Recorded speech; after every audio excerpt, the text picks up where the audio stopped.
Australia in 1932 was a country in the grip of the Great Depression. As the economy faltered and farmers faced desperate times, an unexpected enemy emerged. Not a foreign invader, not an extraterrestrial force, but a massive army of emus. Yes, you heard that right. An army of millions of emus. This is the extraordinary tale of the Emu War, a truly bizarre and comical conflict in human history, where modern weaponry clashed with prehistoric flightless birds, resulting in a series of unexpected and often humorous outcomes. Imagine Australia's vast, sun-drenched plains, where dust devils swirled in the wind and a palpable sense of desperation hung in the air. For the already struggling farmers, the sight of their hard-earned crops being devoured by a relentless horde of emus was a devastating blow. The arrival of approximately 20,000 emus worsened the farmers' difficulties. During their migration after the breeding season, emus were drawn to the cultivated lands of Western Australian farmers due to the availability of cleared land and additional water supplies for livestock. This led to incursions into farm territory, particularly in the marginal farming land around Chandler and Walgoolan. The emus not only consumed and spoiled the crops, but also left large gaps in fences, providing entry points for rabbits, thus exacerbating the problems faced by the farmers. These giant, beady-eyed birds with razor-sharp beaks were treating the wheat fields as an all-you-can-eat buffet, causing the farmers to face the loss of everything they had worked so hard to cultivate. Faced with this existential threat, the farmers turned to the government for help, leading to a decision that would go down in history as one of the most peculiar military operations ever undertaken. The farmers, distressed by the relentless ravaging of their crops by the emus, took their concerns to the Minister of Defense, Sir George Pearce, in a dramatic deputation led by a group of ex-soldiers. Drawing on their experiences from World War I, the soldier settlers passionately advocated for the deployment of machine guns to combat the emu threat. Despite the unusual nature of the request, the minister agreed, albeit with certain conditions. Military personnel would operate the guns, troop transport costs would be covered by the Western Australian government, and the farmers would provide food, accommodation, and ammunition payment. Remarkably, Pearce also saw the deployment as an opportunity for target practice. While some speculated that the government's support for the operation was driven by a desire to demonstrate assistance to the Western Australian farmers and counter the looming secession movement. In a bid to capture the unfolding events, a cinematographer from Fox Movietone was even enlisted to document the extraordinary mission. The Australian government, in a bold and somewhat unconventional move, decided to deploy the military to combat the emu menace. The soldiers, armed with powerful Lewis guns and fresh from training for conventional warfare, were about to encounter a foe unlike any they had faced before. Little did they know that they were about to learn a valuable lesson. Never underestimate the cunning and resilience of a determined emu. On November 2nd, the men encountered around 50 emus at Campion, but the birds proved elusive and difficult to target.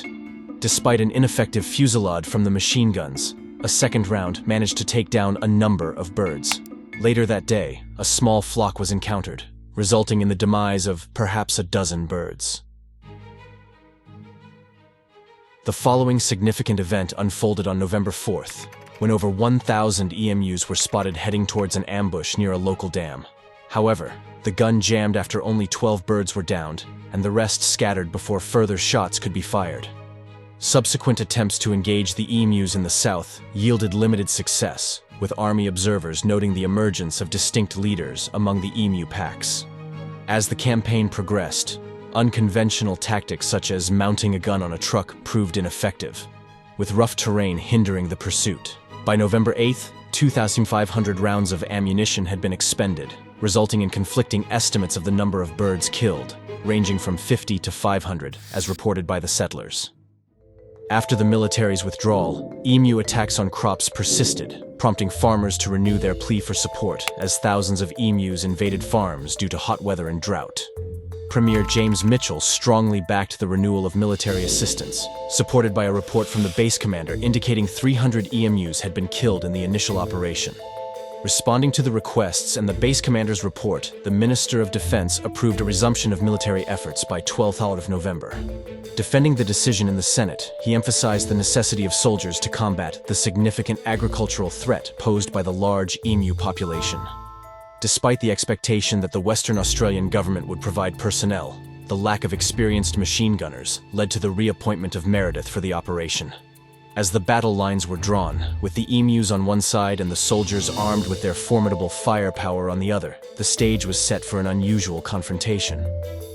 On the beginning of 13th November 1932, the military achieved some success over the first 2 days, with around 40 emus killed.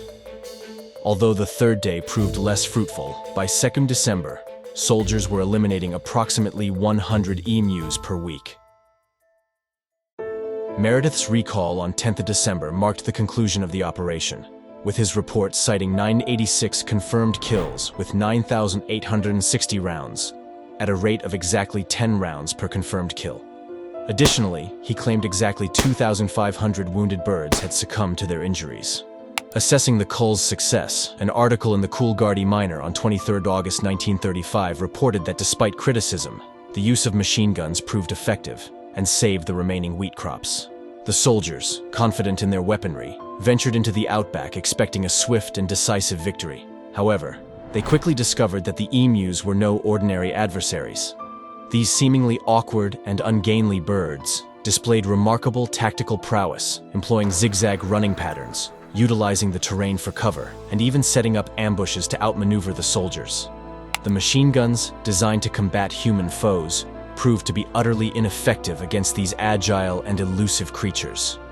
After enduring weeks of humiliating defeats, the military ultimately conceded defeat. The Emu War had come to an end, with the unexpected victors being the emus. In the aftermath of the Emu War, a new approach to coexisting with emus emerged. Today, these majestic birds are still a part of Australian life, but they are managed in a much more humane and sustainable manner. The Emu War, with all its absurdity and unexpected outcomes, has become a national legend, serving as a constant reminder that sometimes the underdog, or in this case, the underbird, can emerge victorious, especially when armed with wings and a voracious appetite for wheat.